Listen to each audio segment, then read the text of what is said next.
উপজেলা থেকে এসেছেন, তারাও এই পাম্পগুলি থেকে তেল নিয়েছেন নাহার থেকে। এর ফলে কিছুক্ষণে আমাদের প্রায় অল্প কিছুক্ষণ আগে নাহারের তেল শেষ হয়ে গেছে। এখন যদি আমরা এই পেট্রোল পাম্পের তেল আছে, আমাদের প্রথম চিন্তা করতে হবে ধামরহাটবাসী এই তেলটা মূলত তাদের জন্য এসছে। আমরা যদি এই পেট্রোল পাম্প থেকে এখন তেল দেওয়া শুরু করি, তাহলে আজকে এই পেট্রোল পাম্পের তেল শেষ হয়ে যাবে। ধামরহাটের যারা সাধারণ মানুষ তারা তেলটা পাচ্ছে না।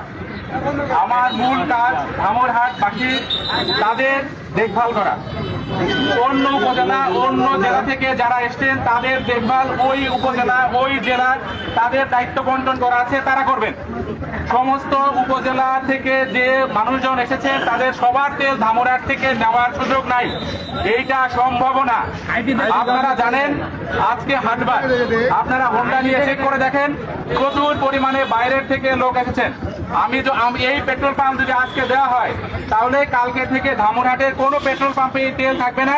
ধামরহাটের চাকরিজীবী মানুষ, ধামরহাটের যে অসুস্থ মানুষ যারা বিভিন্ন এনজিওতে কাজ করেন, শিক্ষক, তাদের কেউই কালকে তাহলে আর তেল পাচ্ছেন না।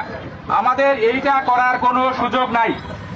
আমি এইটা সকালেও বলেছি, আপনারা তারপরে এখানে কেন ভিড় করেছেন আপনারা মনে হয় এই মেসেজটি পান নেই। আমাদের বক্তব্য খুবই স্পষ্ট, ধামরহাটের মানুষ তারা আগামীকাল থেকে তেল দিবেন। আমাদের দুইটা পেট্রোল পাম্প, কিন্তু আমাদের সক্ষমতা কম।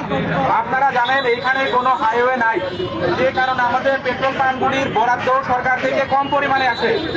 এই স্বল্প বরাদ্দ যদি আমরা এত তাড়াতাড়ি খরচ করে ফেলি, তাহলে এই উপজেলার মানুষ তাদের কষ্ট হয়ে যাবে।